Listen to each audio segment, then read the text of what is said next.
الحمد للہ رب العالمین والصلاة والسلام علی محمد الامین فاعوذ باللہ من الشیطان الرجیم بسم اللہ الرحمن الرحیم۔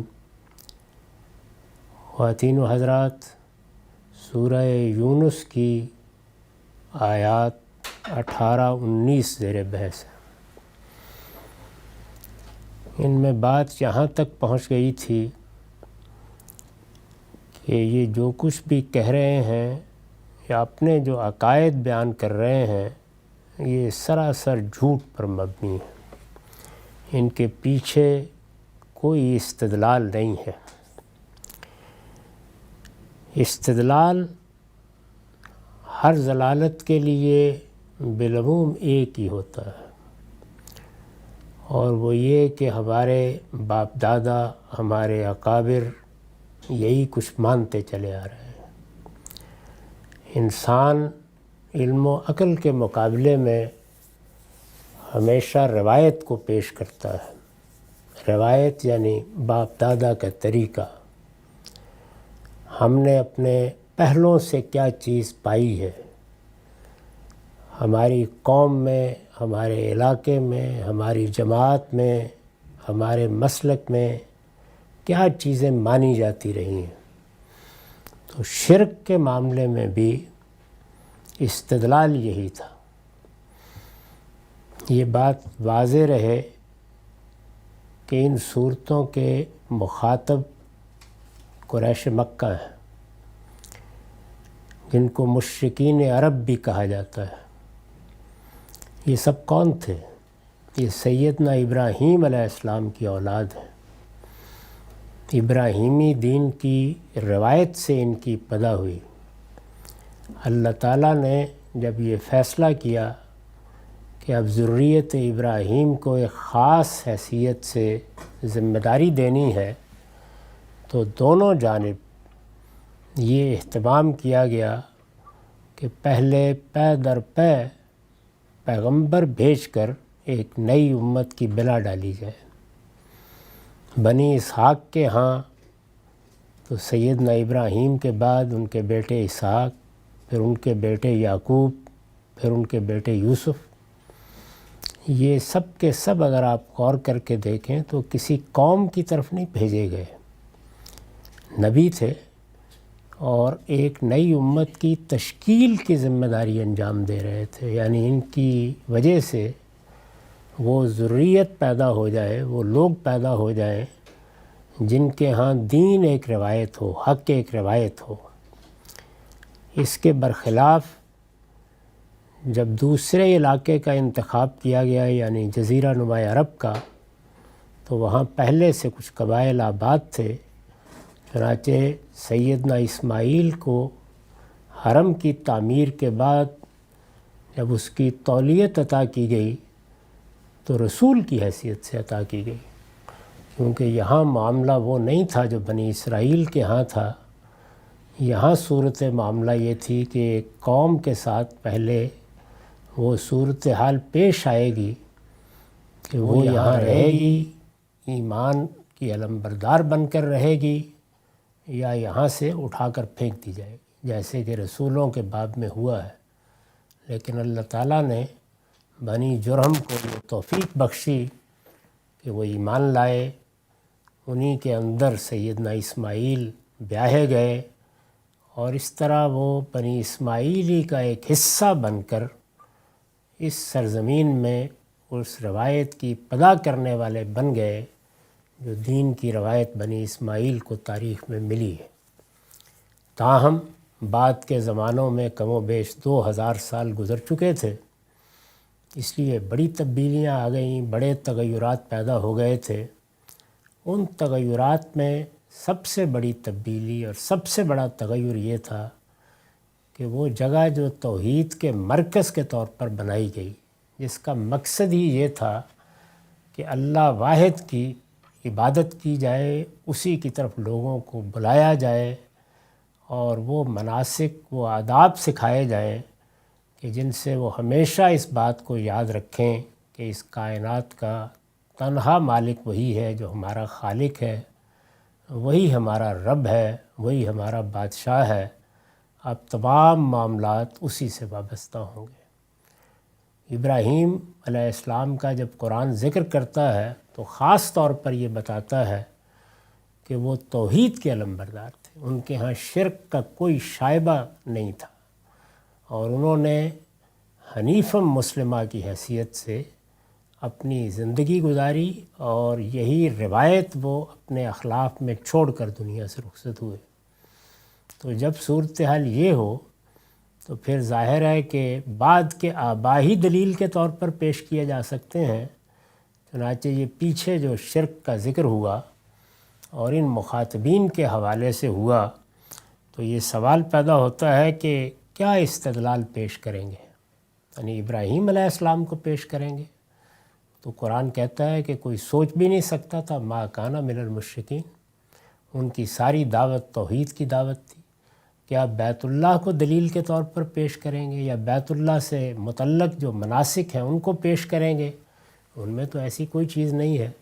تو پھر کیا ہو سکتا تھا؟ وہی جو ہمیشہ سے ہوتا ہے، یعنی باپ دادا کی روایت وہی پیش کی جا سکتی ہے۔ تو یہ اس کا جواب دیا ہے اب آیت 19 میں، یعنی پیچھے ان کا شرک بیان کیا، اب اس کا جواب دیا ہے۔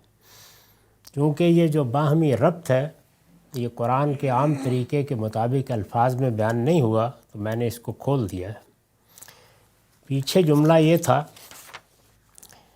کہ وہ پاک اور برتر ہے ان چیزوں سے جنہیں یہ شریک ٹھہراتے ہیں، سبحانہ و تعالی عما یشرکون، اپنے اس شرک کے لیے، یعنی یہ جو شرک انہوں نے اختیار کر لیا ہے، اپنے اس شرک کے لیے یہ باپ دادوں کا حوالہ نہ دیں، یعنی اس کی جسارت نہ کریں۔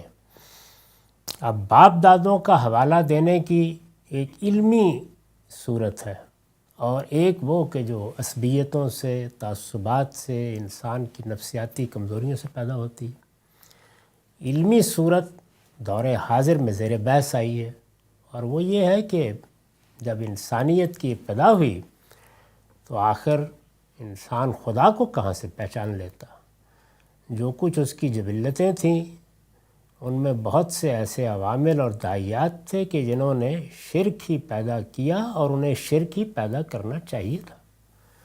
تو انسانیت نے اپنی ابتدا شرک ہی سے کی، اور پھر تدریج کے ساتھ جیسے جیسے انسان کا شعور ترقی کرتا چلا گیا وہ توحید تک پہنچا۔ یہی عام طور پر تقریر ہے۔ تو قرآن مجید اس پوری تقریر کی بنیاد کو ڈھا کے پھینک دیتا ہے۔ تو یہاں بھی دیکھیے کیا کیا، اپنے اس شرک کے لیے یہ باپ دادوں کا حوالہ نہ دیں۔ کیوں؟ وما کان الناس الا امۃ واحدہ، جب اس دنیا کی ابتدا ہوئی تو یہ شرک سے نہیں ہوئی۔ شرک یہ ممکن ہی نہیں ہے کہ وحدت پیدا کر دے، اس کی بنیاد ہی تفریق پر ہے۔ یہ میرا بت ہے، وہ تمہارا بت ہے، یہ میرا معبود ہے، وہ تمہارا معبود ہے، یہ میرا دیوتا ہے، وہ تمہارا دیوتا ہے۔ دنیا کی ابتدا ہوئی تو سب کے سب ایک ہی دین پر تھے، اور وہ اللہ کا دین تھا، وہ توحید کا دین تھا۔ ما کان الناس الا امۃ واحدہ، اگر آپ سورہ بقرہ میں دیکھیں تو بین ہی یہی الفاظ ہیں، اس میں بھی پیغمبروں کی بعثت کیوں ہوئی اس کو بیان کرتے ہوئے یہی جملہ آیا ہے، ما کان الناس الا امۃ واحدہ، لوگ ایک ہی امت تھے، ایک ہی گروہ تھے، ان کا دین دین توحید تھا، ان کے ہاں کوئی شرک نہیں تھا، کوئی تفرقہ نہیں تھا، کوئی چیز نہیں تھی۔ ہم یہ جانتے ہیں کہ قرآن مجید نے اس تاریخ کو تفصیل سے بھی بیان کر دیا ہے۔ دنیا کی ابتدا ایک آدم و حوا سے ہوئی، اس طرح نہیں ہوا کہ ان کی فطرت میں اللہ نے جو کچھ الہام کیا تھا اس کے ظہور کا موقع دیا گیا، کوئی 5-10 نسلیں گزریں اور اس کے بعد اللہ تعالیٰ نے پیغمبری شروع کی۔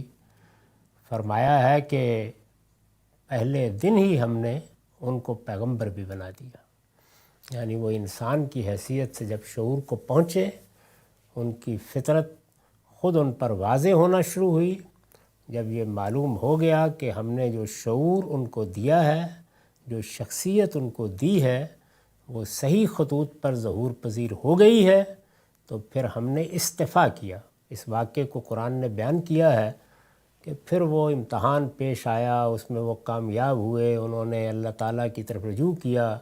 جب ان کی فطرت کے ظہور کے سارے پہلو سامنے آ گئے تو پھر اللہ نے ان کا استفا کیا اور ان کو پیغمبر بنا دیا.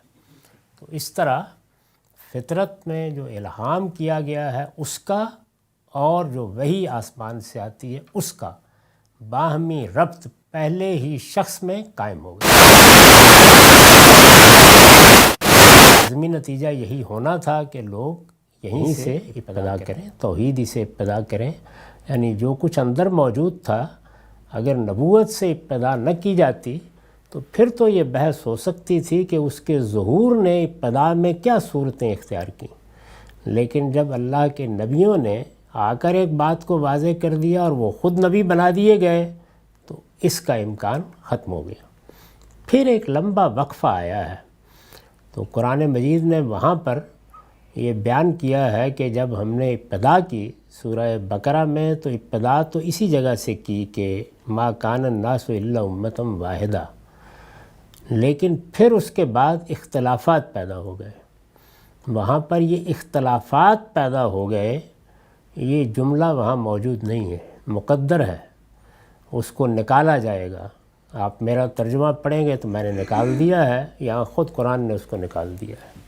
وما کان الناس الا امۃ واحدہ فاختلفوا، یعنی ابتدا تو توحیدی سے ہوئی، لوگ ایک ہی امت تھے، ایک ہی راستے پر تھے، پھر ان میں اختلافات پیدا ہو گئے. تو وہاں تو آگے پھر بتایا ہے کہ ہم نبی بنا کر چھوڑ دیتے، بس ہم نے فطرت میں ہدایت الہام کر دی، پہلے انسان کو، انسانوں کے ابو الآباء کو نبوت دے دی، بات ختم ہو گئی. اب اس کے بعد آگے چلیں اسی کی روشنی میں اور زندگی بسر کریں. لیکن پھر اختلافات پیدا ہو گئے تو ضرورت ہوئی کہ نبیوں کا ایک پورا سلسلہ جاری کیا جائے، پے در پے نبی آئیں. پھر تو وہاں کیا کہا ہے فبعث اللہ النبیین مبشرین و منذرین، یعنی پھر یہ سلسلہ شروع ہوا. تو یہ وہاں کا موضوع ہے، یہاں کا موضوع دوسرا ہے. صرف بتانا یہ مقصود تھا کہ استدلال بالکل وہی کیا ہے، جو وہاں کیا ہے وہی یہاں کیا ہے. اپنے اس شرک کے لیے یہ باپ دادوں کا حوالہ نہ دیں. حقیقت یہ ہے کہ لوگ ایک ہی امت تھے. کیا مطلب ہے اس کا؟ میں نے لکھا ہے یعنی خدا نے انسانیت کی ابتدا دین فطرت سے کی تھی. اس وقت تمام انسان توحید کے ماننے والے تھے. انسانیت کی ابتدا شرک سے نہیں ہوئی. یہ نجاست تو انسان کے عقائد کو بہت بعد میں لاحق ہوئی. تو انسانی تاریخ میں مذہب کیسے پیدا ہوا، اس میں قرآن مجید اس اذعان کے ساتھ اس پوری تاریخ کو بیان کرتا ہے. اس لیے اس کے مقابلے میں اگر کوئی توہمات پر مبنی یا عقلی مقدمات قائم کر کے تخیلات پر مبنی فلسفے بیان کیے جائیں تو قرآن کا ان پر تبصرہ یہ ہے کہ یہ لوگ کچھ نہیں مگر یہ کہ اپنے ظنون و اوہام کی پیروی کرتے ہیں. اصل تاریخ یہ ہے جہاں سے انسانیت نے مذہب کی ابتدا کی ہے. یہ نجاست تو انسان کے عقائد کو بہت بعد میں لاحق ہوئی ہے. تو فرمایا کہ اختلاف تو لوگوں نے بعد میں کیا ہے. تو اب علمی استدلال کیا ہو سکتا تھا مشرکین عرب کا کہ ہم تو اصل دین پر ہیں، وہی جو چلا آ رہا ہے. تو فرمایا کہ یہ ایسا نہیں ہے. اصل دین وہ ہے جس کو یہ پیغمبر اب آ کے بیان کر رہے ہیں، یعنی محمد الرسول اللہ تمہیں اصل دین کی دعوت دے رہے ہیں. اصل دین توحید کا دین تھا، یہی پیغمبروں کی دعوت ہے، یہی تمہارے ابو الآباء کا مسلک تھا، یہی دین فطرت ہے. سب چیزیں اسی کی تائید میں ہیں. تم جو اپنے باپ دادا کا حوالہ دے رہے ہو تو ایسا نہیں ہے کہ یہ باپ دادا سے مراد ہے ابو الآباء سے لے کے اب تک. یہ باپ دادا بھی بعد کی پیداوار ہے، انہوں نے بعد میں اختلاف کیا ہے. فاختلفوا، تو فرمایا کہ اس لیے یہ کوئی دلیل نہیں ہے، یہ بے معنی باتیں ہیں، لغویات ہیں جو پیش کی جاتی ہیں. تو اس کے بعد ظاہر ہے کہ یہ انذار کی سورہ ہے. تو فرمایا وَلَوْلَا كَلِمَةٌ سَبَقَتْ مِن رَبِّكَ لَقُضِيَ بَيْنَهُمْ فِيمَا فِيهِ يَخْتَلِفُونَ، اور اگر تیرے پروردگار کی طرف سے ایک بات پہلے طے نہ کر لی گئی ہوتی تو ان کے درمیان اس چیز کا فیصلہ کر دیا جاتا جس میں یہ اختلاف کر رہے ہیں۔ یعنی یہ تو اللہ کا قانون ہے کہ اس نے مہلت دے رکھی ہے، ورنہ 2 لمحوں ہی میں انہیں بتا دیتے ہم کہ اصل کیا تھی اور تم کہاں کھڑے ہو۔ یہ مہلت ہے، دنیا میں دی گئی ہے، اور مہلت کے ختم ہونے کا ایک وقت مقرر ہے۔ سب کو قیامت ہی میں یہ فیصلہ سنایا جانا ہے۔ اس لیے جتنی اب زندگی ہے، جتنے دن ان کو یہاں رہنا ہے، اس میں جو کرنا ہے کر لیں۔ اللہ تعالیٰ ان کا فیصلے کے دن ہی کرے گا۔ اس پر حاشیہ ہے، یعنی یہ بات کہ اختلافات کا حتمی فیصلہ قیامت کے دن سنایا جائے گا، اس سے پہلے انہیں گوارا کیا جائے گا تاکہ لوگوں کے عقل و فہم اور ضمیر و وجدان کو آزمائش میں ڈال کر انہیں جنت کے لیے منتخب کیا جائے۔ یعنی اللہ کا قانون یہ ہے، اسکیم یہ ہے، اس اسکیم کے مطابق مہلت ملتی ہے، ان کو بھی ملی ہوئی ہے۔ اس مہلت ہی کا یہ نتیجہ نکلا ہے کہ جب 2000 سال تک ان کے ہاں نبوت نہیں آئی تو ان کے وہ باپ دادا پیدا ہو گئے جنہوں نے دین کا حلیہ بگاڑ دیا، اس میں توحید کی جگہ شرک کو داخل کر دیا، دین حنیف کے بجائے اس میں الحاد پیدا کر دیا، اور بہت سی بدعات اپنے احوا کی بنیاد کے اوپر اس میں شامل کر دیں۔ یہ سب ان کے باپ دادا کی اختراع ہے، لیکن کون سے باپ دادا؟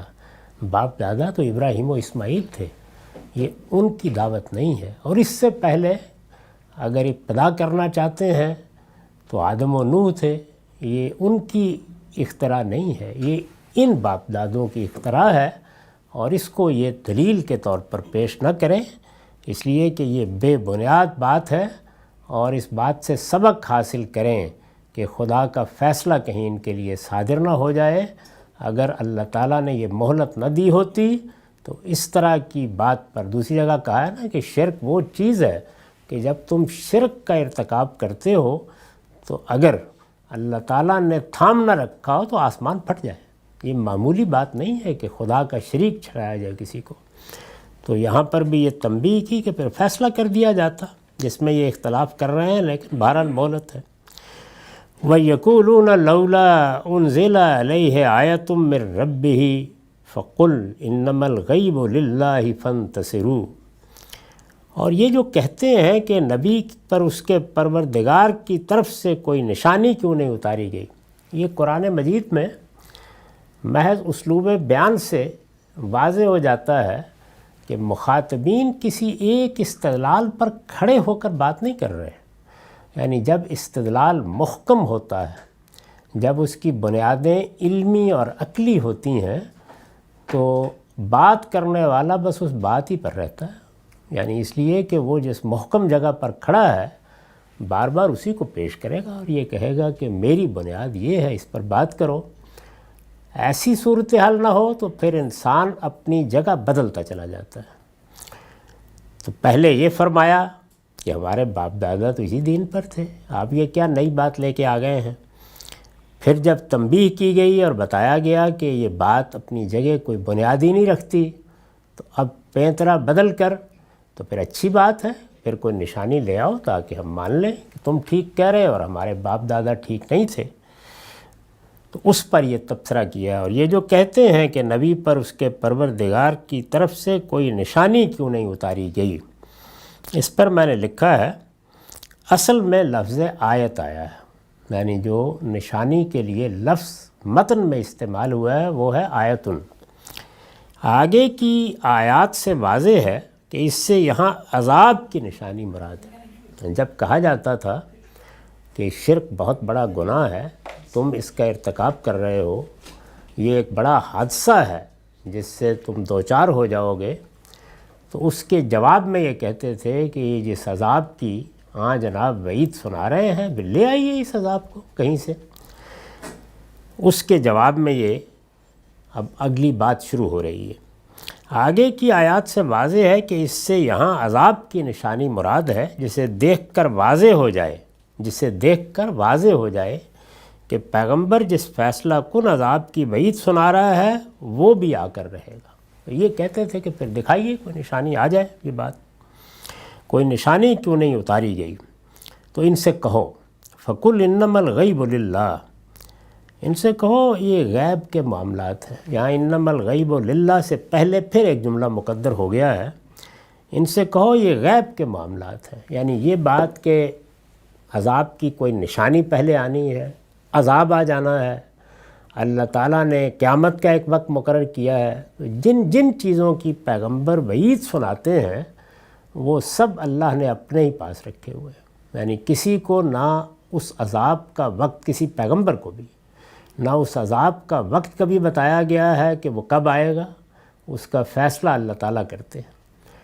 پیغمبروں کی تاریخ میں عذاب کے وقت سے متعلق بہت بڑا واقعہ، بلکہ بہت بڑا حادثہ اس وقت ہوا جب سیدنا یونس علیہ السلام نے، اللہ کے جلیل القدر پیغمبر نے جن کے نام پر یہ سورہ ہے، جب انہوں نے یہ خیال کر کے کہ اب قوم عذاب کی مستحق ہو گئی ہے، چھوڑنے کا فیصلہ کر لیا، بڑی سخت سزا دی گئی۔ قرآن مجید نے اس کو بیان کیا ہے، اور چونکہ یہ ایک بڑی بات تھی تو اس لیے جب رسول اللہ صلی اللہ علیہ وسلم پر یہ دعوت نازل ہوئی اور یہ کتاب نازل ہوئی تو بار بار آپ کو ابتدا میں یہ کہا گیا کہ وَلَا تَكُنْ كَصَاحِبِ لوط، وہ مچھلی والے کی طرح کہیں جلد بازی میں تم کوئی فیصلہ نہ کر لینا۔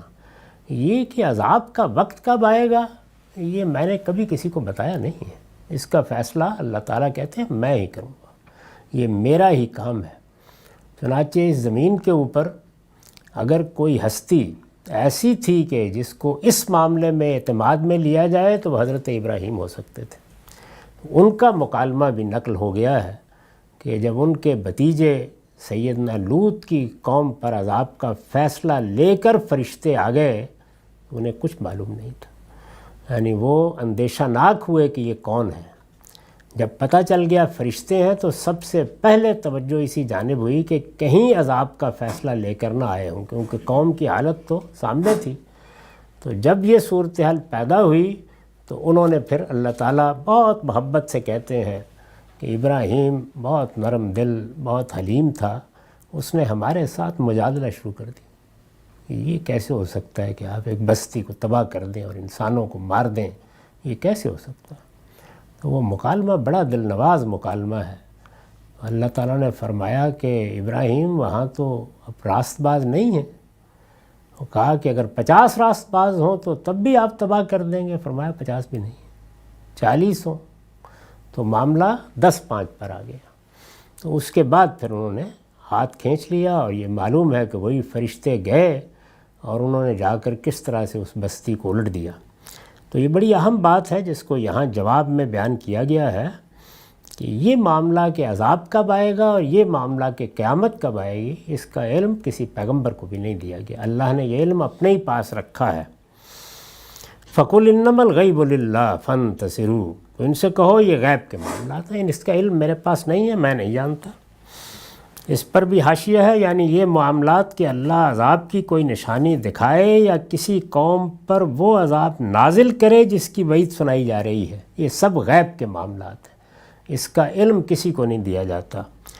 اس پر کہا ہے کہ انما الغیب للہ، اور غیب کا علم تو اللہ ہی کو ہے۔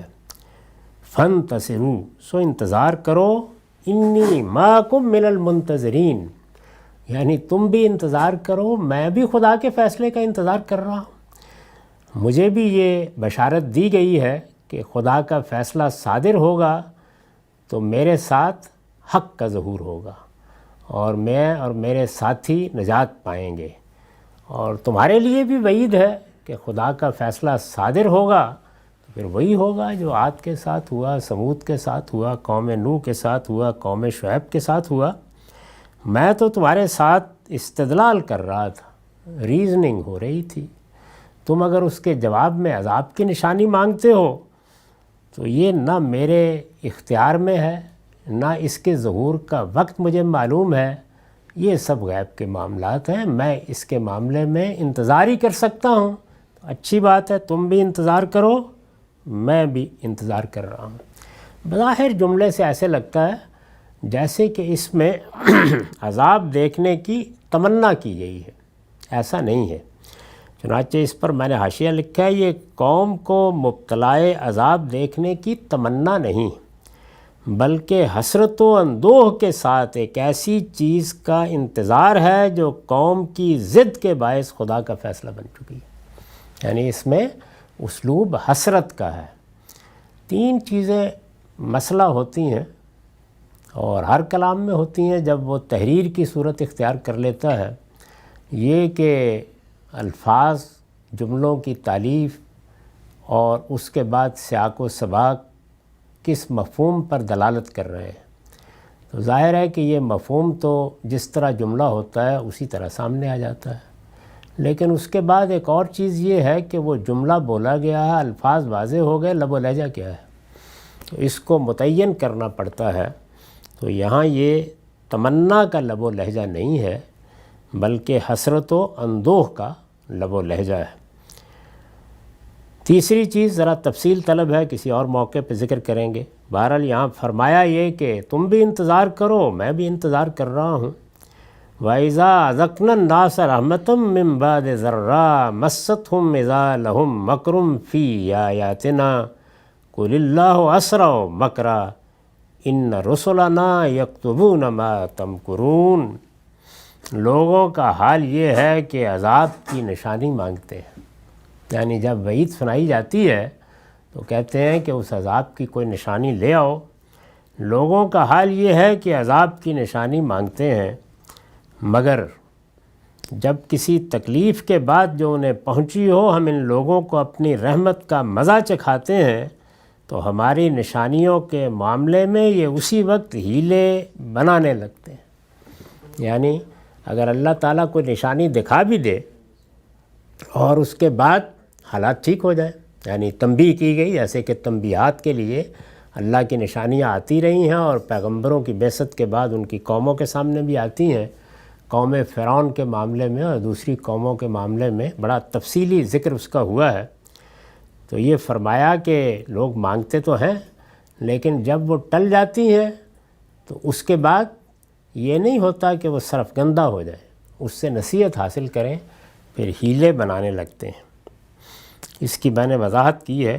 چنانچہ کبھی وعدے کرتے ہیں کہ اس مرتبہ ہلاکت سے بچ گئے تو خدا کے شکر گزار بندے بن کر رہیں گے، اور کبھی اس طرح کے فلسفے بیان کرتے ہیں کہ نہیں کچھ نہیں، یہ گردش زمانہ ہے۔ اس قسم کے نرم گرم حالات ہر قوم کو پیش آتے ہیں، انہیں خدا کی تنبیہ یا عقیدہ و عمل کے کسی فساد کا نتیجہ کیوں سمجھا جائے؟ تو یہ نرم گرم حالات آتے رہتے ہیں، کبھی اوپر کبھی نیچے۔ تو اس طرح کی سردی گرمی سے وہ استدلال نہیں کرنا چاہیے جو یہ پیغمبر اور مصلحین کرنا شروع کر دیتے ہیں، اس کی کوئی حقیقت نہیں ہے۔ تو اس کو یہاں اس سے بیان کیا ہے کہ جب یہ صورت پیدا ہوتی ہے تو یہ دیکھیے کیا خوبصورت ترکیب ہے، اذا لہم مکر فی آیاتنا، یعنی وہ ہماری انہی آیتوں کو سامنے رکھ کر، انہی نشانیوں کو سامنے رکھ کر ہیلے بنانے لگتے ہیں۔ فرمایا قل اللہ اسرع مکرا، ان سے کہو اللہ اپنے ہیلوں میں کہیں تیز ہے، یعنی تم کیا ہیلے بناؤ گے اور کیا استدلال کو توڑ مروڑ کر پیش کرو گے، تمہاری تدبیریں بے معنی ہو کر رہ جائیں گی۔ اللہ کے ہاں سچ جب فیصلہ ہوگا تو یہ سب ہیلے کہیں پیچھے ہوں گے۔ اور اس کے بعد وعید کے اسلوب میں کہا ان رسلنا یکتبون ما تمکرون، یاد رکھو جو ہیلا بازیاں تم کر رہے ہو ہمارے فرشتے انہیں لکھ رہے ہیں۔ یعنی یہ جو کچھ تم کر رہے ہو یہ اس زمین پر کسی بادشاہ کے مقابلے میں، کسی فلسفی اور حکیم کے مقابلے میں، کسی فاتح کے مقابلے میں نہیں کر رہے، یہ اس کائنات کے پروردگار کے مقابلے میں کر رہے ہو۔ تمہارے ایک ایک عمل، تمہارے ایک ایک ارادے اور تمہاری ایک ایک نیت کو ہمارے فرشتے لکھ رہے ہیں، وہ ہر چیز کا ریکارڈ ترتیب دے رہے ہیں، تمہارے سامنے آ جائے گا۔ چنانچہ میں نے لکھا ہے کہ یہ نہایت سخت تنبیہ ہے، مطلب یہ ہے کہ لکھ رہے ہیں تو ان قریب ان ہیلا بازیوں کا نوٹس بھی لیں گے۔ اقول قولی ھذا واستغفر اللہ لی ولکم ولسائر المسلمین۔